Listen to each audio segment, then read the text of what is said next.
சிறுகடிக்க ஆசை சிறையில் அடுத்த வாரத்துக்கான எபிசோடில் நம்ம ரோகிணி இருந்துட்டு மெயினாக இந்த வீட்டில் இருக்கிற வரைக்கும் நமக்கு தான் பிரச்சனை, அதனால் அவள் அம்மா வீட்டுக்கு போகிறது தான் நமக்கு சேஃபு அப்படின்னு சொல்லிட்டு ரோகிணி முடிவெடுக்கிறாங்க. அதுக்கு அடுத்து தான் ரோகிணி இருந்துட்டு என்னால் இதுக்கு மேலே இங்கே இருக்க முடியாது மாமா, ஏன்னா அவரை நான் குடிக்கக்கூடாதுன்னு சொல்லியிருக்கேன், அதையும் மீறி நான் குடிச்சிட்டு வருவேன்னு சொல்லி என்கிட்ட சண்டை போட்டுக்கிட்டு அவர் இங்கேருந்து போயிருக்காரு.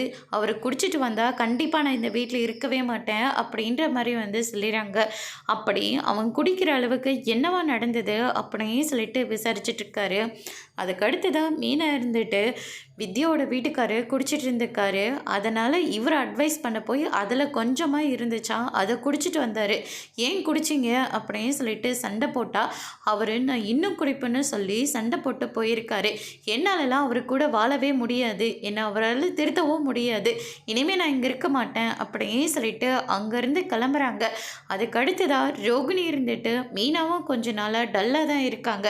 அதனால தான் எதுக்கு எடுத்தாலையும் முத்துக்கிட்ட சண்டை போடுறாங்க போல இருக்கு. கொஞ்ச நாள் அவங்க அம்மா கூட இருந்தால் அவங்களும் கொஞ்சம் நார்மல் ஆகுவாங்கல்ல, நீங்கள் போயிட்டு வாங்க மீனா அப்படின்ற மாதிரி சொல்லிடுறாங்க. மீனா அதுக்கு அடுத்ததாக ரோகிணியை பார்த்து முறைச்சிக்கிட்டே இருக்காங்க.